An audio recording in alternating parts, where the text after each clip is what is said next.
Hello and welcome. 47 days until I run the entire length of Germany. Excuse the new setup. I'm at the airport currently. I have an early flight and it was best for me to get here the night before and just sleep here.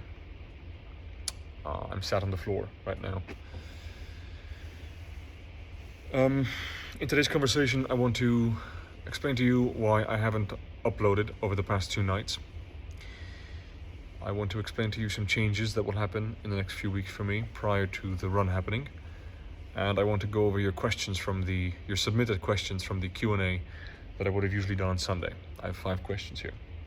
Thank you to everyone who submitted their questions. I'm very grateful. I appreciate the engagement. So, uploads, right.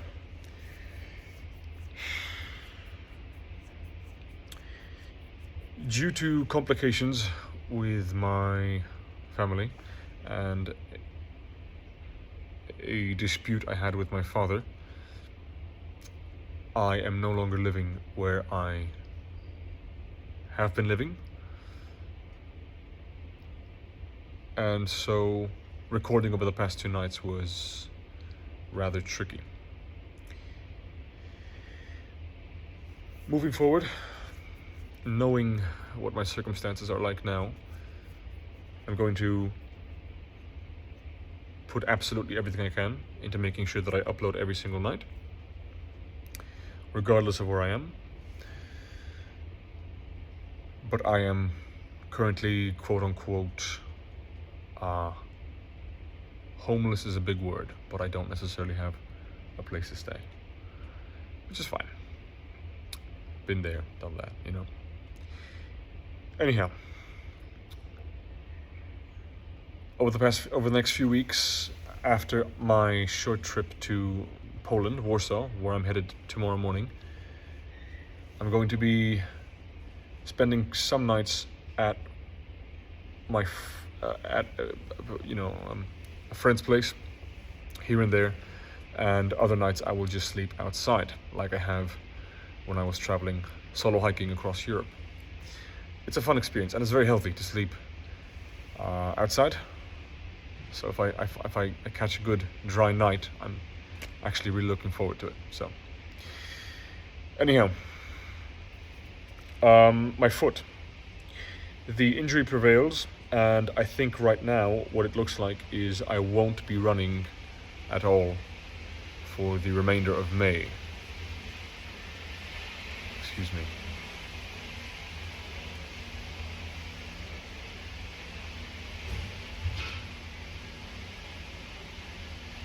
In essence, the injury is, it's referred to as tibialis posterior syndrome, which is one particular muscle in the ankle/foot, and it's causing serious issues, but nothing that can be handled and nothing that can't be fixed. So, it's all good. Now,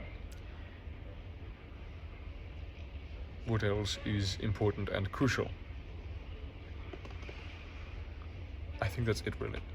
So let's dive in. Let's dive into the Q&A. As I said, I have 5 questions here, and I'm going to try to answer all at an acceptable length. Question 1. Did you manage to resolve the issue with your brother in a way that you wanted to? Thank you for your question. Yes, I did. For those of you who don't know, a few episodes back, I discussed openly an issue, a disagreement I had with my brother, and then I reflected upon my feelings and thoughts about it in real time on camera regarding, well, I suppose it's best you go back and listen to the episode. In essence, I took issue with the way in which he currently lives his life and takes care of his apartment and yada yada yada.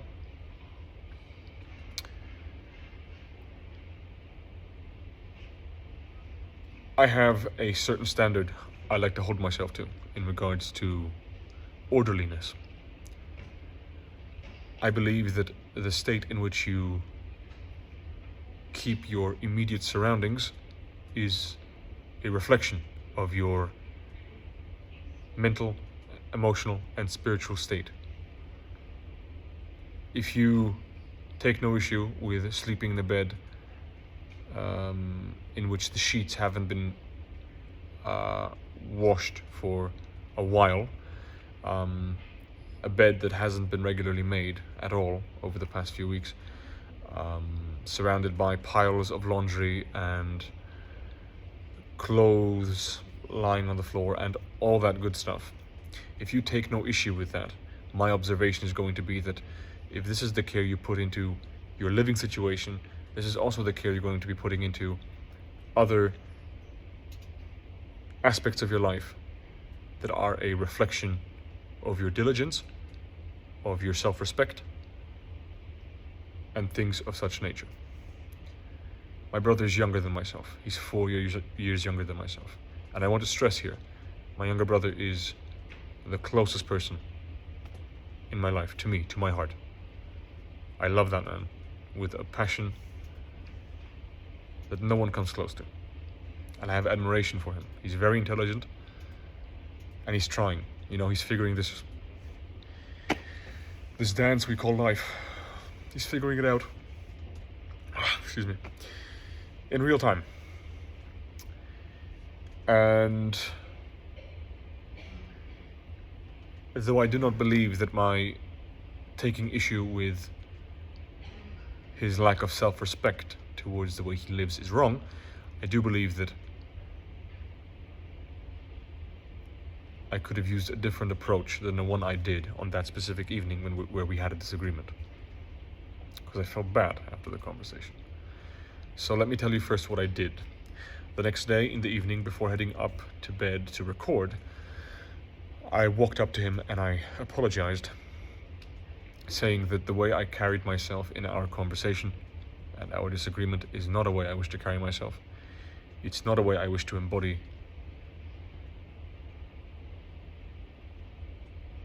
the traits of character that make me who I like to be.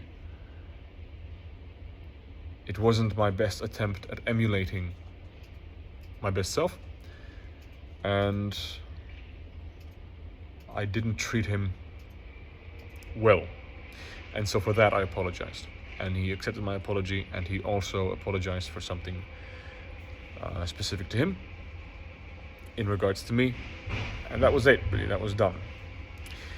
But I want to share with you also my observations and my reflections to that whole situation. Hold on, please. There's someone driving by.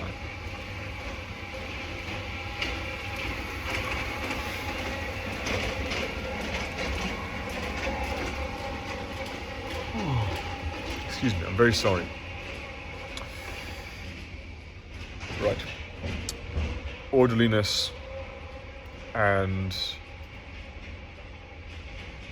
the encouragement of others. It is completely within my power to communicate to my brother that I take issue with the way he does certain things and lives out certain things, and I can communicate to him, with him, and share with him that I am perhaps disappointed or confused. All that is completely fine, if I do so in an honest attempt to understand and help. And that was the issue. In that conversation, the way I approached the conversation with my younger brother, a man whom I love, I did not approach that conversation with an honest attempt of understanding and helping. I approached the conversation with, if I'm being honest, in an attempt to make a clear delineation between the way he's behaving in regards to keeping things clean and tidy and being reliable, and the way I think things should be done. So in essence, I was really putting him down and just pointing out mistakes to him, which as an approach is pointless. Perhaps not pointless, but it's poor. It's lazy and it's poor. And it was wrong, for which I apologize. It is completely okay for me to take issue with someone else and the way they live. And it's completely okay for someone else to take issue with me and the way I live. Completely fine, completely human. But if you approach someone whom you see struggling to behave according to your understanding well, if you approach that conversation with that particular person in an honest attempt to understand them and help them, you can't go wrong. And I didn't do so. So if I were to approach him again about this conversation, I would do so asking questions. I would ask, for example, hey man, do you think you could, let's say for example he has plans to leave because he's meeting up with his friends, but he's only leaving in about an hour and a half, and he's going to spend the hour and a half lying in bed on his phone or sitting in front of his computer playing games while he's also on the phone, things he likes to do. I would approach the conversation saying, hey man, do you think you would enjoy having a slightly smaller pile of laundry lying in that corner before you leave the house? I mean, you have some time on your hands, maybe you could throw, some whites or some colors into the machine. And if they're not done by the time you're gone, I can take them out for you. Approach it with a question, because then it's an attempt to understand him, because perhaps he doesn't care, which is then fine, because then it's no longer in my power to try to make that decision for him, even though I think it would be the correct decision to do your fucking laundry. And if I approach the question that way, I'm also trying to help, because I'm implying that, hey man, you could, use this time wisely, and it's such a small effort. I hope the example is good, and I hope you're understanding what I'm trying to get at. So, yes. Bottom line, if you approach someone whom you love, who you think is behaving poorly, wrongly, or not in a way that you think is their best self, I think I would highly recommend approaching that conversation in an honest attempt to understand and help. Some people react differently to certain methods. I have been an athlete for many years, and the type of coach that I worked best under was a coach that would occasionally scream at you. He would kind of shake you up and rough you up, and in those difficult training sessions would scream for you to push further and to try harder. That's the kind of coach I work with best. Johan is not that way as an individual, as a character. He approaches conflict and that sort of thing differently. I enjoy someone telling me once in a while, hey, you're fucking being lazy. Like, what the fuck are you doing? Why are you on your phone? I enjoy that. If I approach Johan that way, he just reacts differently than I do. And so I also have to adjust and see what works best in communication with him. But yes, approach the conversation with an honest attempt of understanding and helping. Long-winded answer. Question 2. Was there any time during training sessions where you really thought about giving up? I know exactly who asked that question. Thank you, brother. No. To be specific, you specified during training sessions, and during training sessions, I can't recall the last time I thought of giving up. You see, the difficult part is not actually the training. The difficult part is oftentimes actually starting the training, leaving for training, getting out the door for the run. That's oftentimes significantly more difficult than actually maintaining the level of effort you need to finish training once you're in it.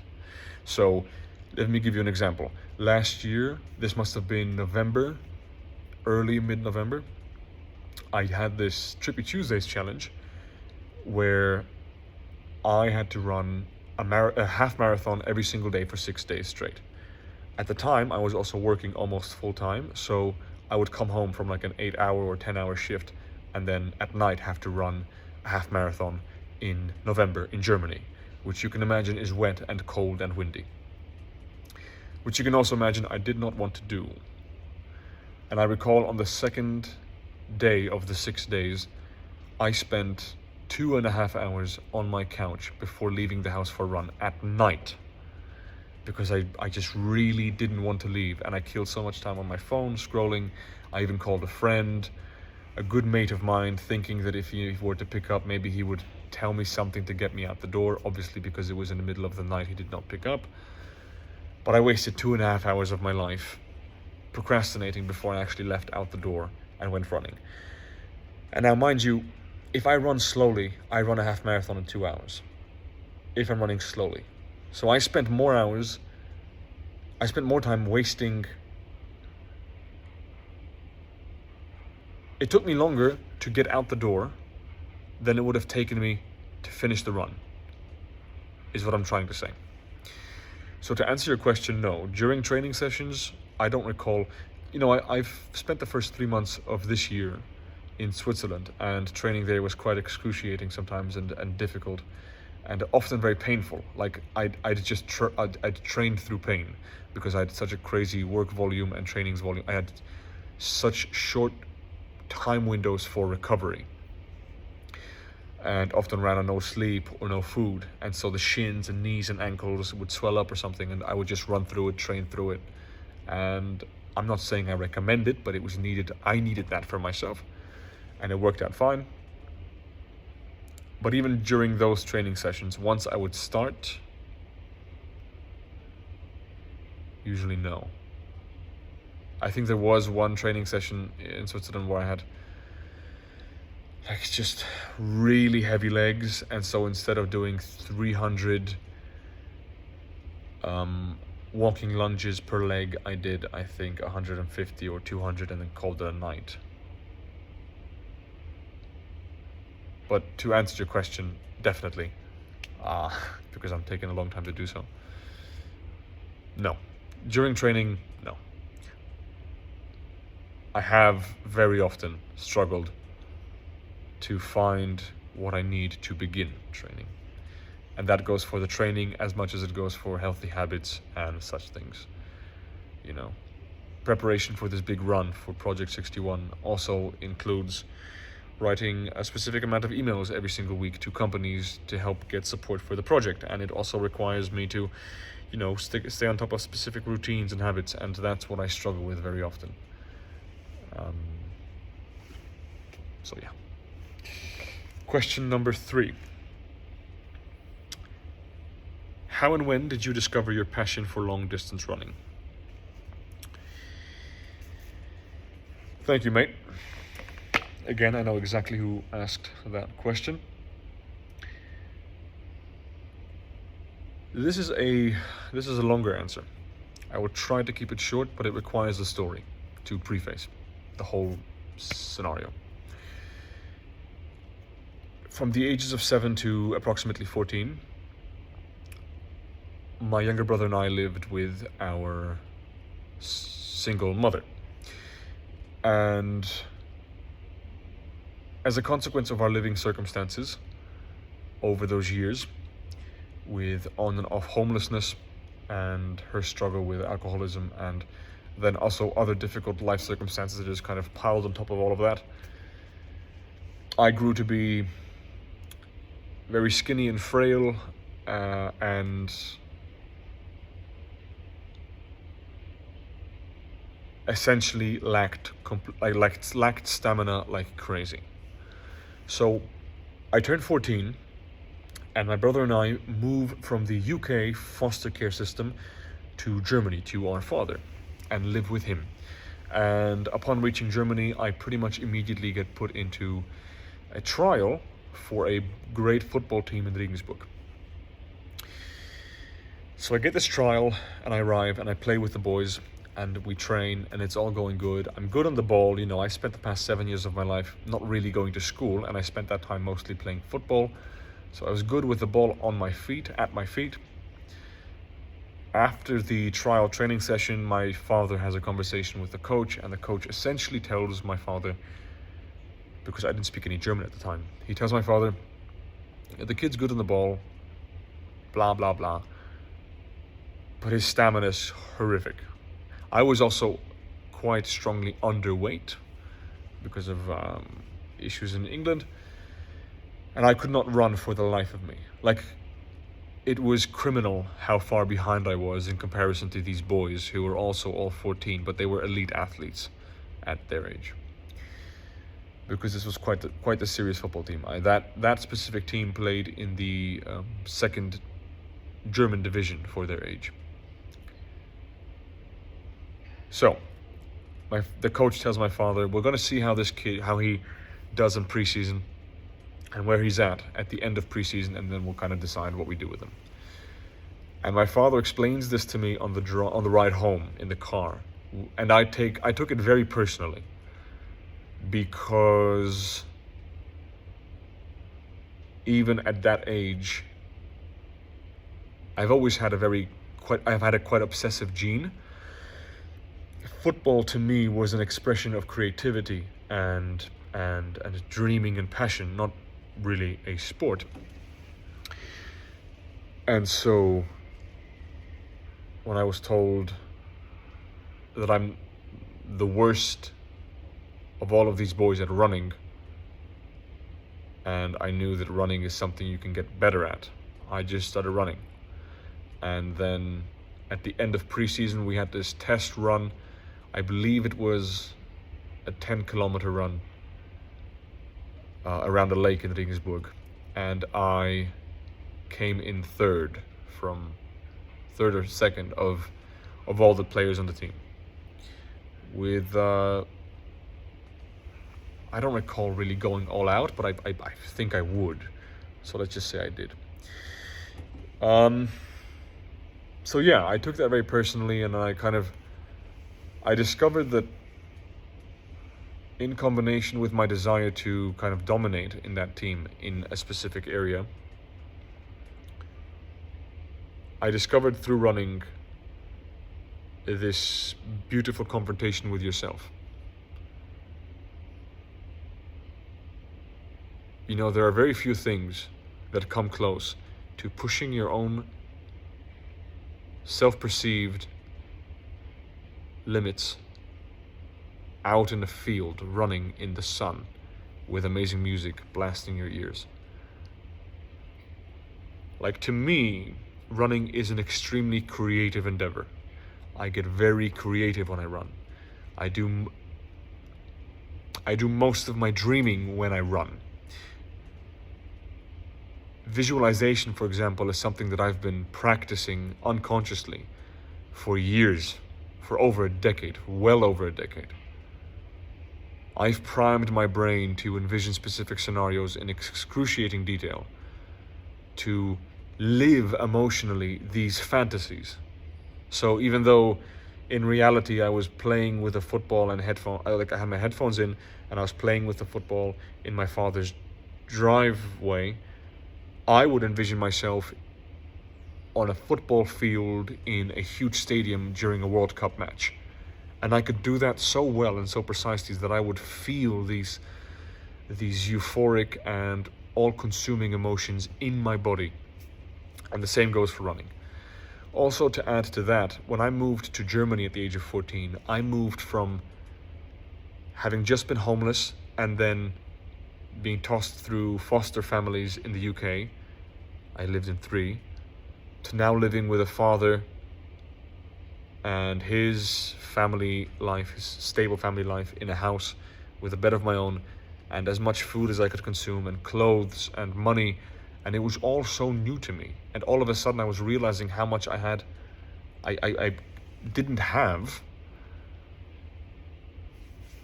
It was made clear to me how much I quote unquote missed out on. That it was a lot to process. And that running endeavor, that habit of running long distances, was very helpful in me navigating those emotions, confronting myself with those emotions, feeling those emotions.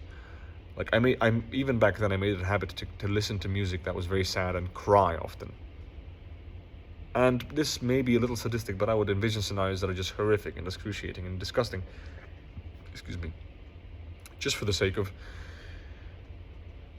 letting all those emotions pass through me. And I've been doing this for years and years and years now.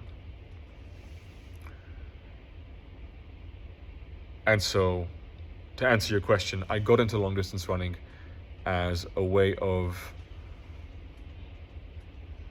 figuring out how to process my own traumatic experiences, and also kind of prove to myself what I'm capable of. Because, you know, long distance running is a beautiful thing in that once you've tasted blood and you see, like, holy fuck, I could run a half marathon right now. And by the way, you could. You could. You kind of end up thinking, like, how fucking far can I go? You know? And, well, to me, running, I say this often, but I will say it again. To me, running is a spiritual endeavor, not a physical one, or at least not as much. And so,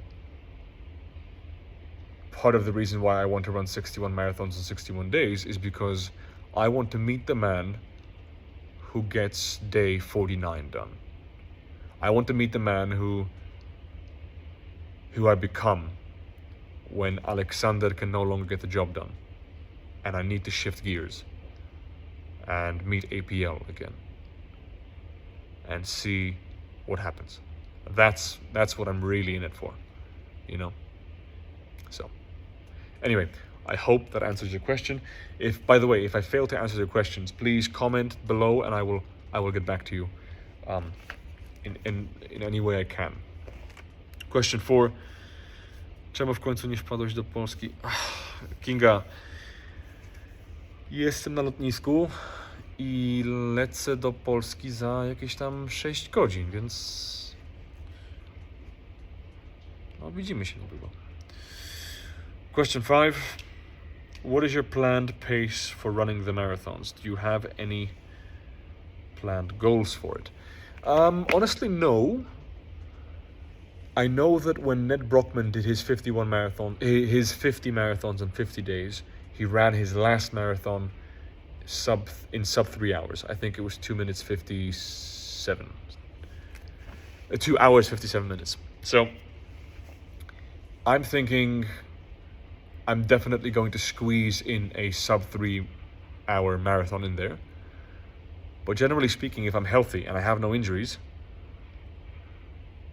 I can push a 5-minute 30 pace for 50 kilometers pretty easily. Like, pretty easily. 5:30 is a very comfortable conversational pace to me. So I'm thinking 5:30, maybe 6 minutes per kilometer, but 6 is, 5:30. But, you know, I have no idea what I'm to expect out there. If I have to run on my own with a backpack unsupported completely, recovery is going to suffer tremendously because I won't have the ice bath I can take with me if we have a van, and the team, and, you know, so if I'm on my own, it's going to be different, definitely. And I have no idea what injuries to expect. But generally speaking, 5:30 is a nice pace I want to kind of aim for, and who knows, maybe I'll do the 50th or the 60th marathon as a sub 3. Maybe even the last one, though I doubt. I'd like to have some people run with me in the last one. I don't know, we'll see. But 5:30-ish. And that's all the questions. Thank you to everyone who took time out of their day to ask them. Thank you because you've taken interest in my story and me doing this. And I'm really grateful, I really am. I hope it comes across. You know, I beat myself up for not always performing the way I think I should. And it's part of the process to fail, but I'm failing a little too often lately, and I want to minimize that as much as possible. Because now I have people who believe in me. It's not just me. So, you know, I'm not going to let any of us down. But yeah, If I'm to leave you with anything today, because I want to make it a habit in these conversations that I leave the conversation with a little bit of a nugget for you, I have one for you today that I don't have to come up with on the spot. There's a beautiful quote by Will Smith. I mean, at least I heard it from Will Smith, which goes, "He who says he can and he who says he can't are both usually right." There's an amazing fitness influencer who goes by Higher Up Wellness on Instagram. I aggressively urge you to go to Instagram and follow him. Some of the best and most level-headed fitness advice in the industry. And he, in his most recent podcast episode, talked about how back when he was overweight, one of the things that helped him minimize his binge eating and binge drinking behaviors was telling himself that he no longer does that, that he no longer engages in that behavior. And to project that logic onto myself, for a few years now, I have been telling people, friends and family alike, that I am indestructible. It started out as a joking matter, but over the past 3 years or so, I would say it so frequently that when push came to shove, I have by then already put in the repetitions of speaking into the world that I am indestructible, even if sometimes, or at the beginning at least mostly jokingly,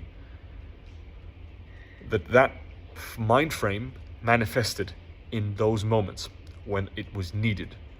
So when I ended up meeting a human trafficker who paid me to go to prison, to jail, when I was attacked by stray dogs in Italy, when I got into a fight with 2 men who tried to rob me in Athens, in all these situations in my life, friends and family kind of asked me afterwards, how did you do it? And I just I'm indestructible. And I say it often, even now, jokingly, but I do believe, and I'm being very serious when I say this, I do believe that I am indestructible. Naturally, I'm not invincible. I can die, if you shoot me, I'm going to be bleeding. But that frame of mind and the fact that I have put in the necessary repetitions for it to actually stick, because that's what life is really all about, repetitions. That mind frame is just going to manifest, and it's going to project onto the external world. So be mindful of how you speak to yourself. Be mindful of how you present yourself, how you embody yourself. One of the key ingredients to Kanye West's success, I believe, has been the fact that from the get-go, that man was telling people, I'm going to be great. And you mark my words, Alexander Piotr Lingauer is going to be great. I'm going to be fantastic. I'm going to be a man to whom my brother and my children and one day my wife and my friends can look up to and admire and lean back on if they need to. I'm going to make great things happen. I know I am. And I don't even say this out of some sort of obligation because I've been preaching what I've just been preaching. At the risk of sounding arrogant, I really believe that to be the case. Because I am invincible. And even more so, I am indestructible. So, Anyway, that's it for today. I want to thank everyone who came, who tuned in, and I want to thank everyone who, 34 minutes, not bad. If you're still watching, hats off to you. If you have any recommendations as to how I can make this experience for you better, if you have any recommendations perhaps towards the way I speak, any tips, any observations you feel would be worth sharing, I'm very open to feedback, I'm very open to criticism, So please, share your opinions with me. I would love for this to be an engaged thing for both of us, because I'm here to learn, I'm here to grow. And if you have any observations that could help me do so, I would welcome them. So, thank you. That being said, I wish everyone who's watching this in the evening a good night, and everyone else a beautiful day. Thank you, and as always, much love.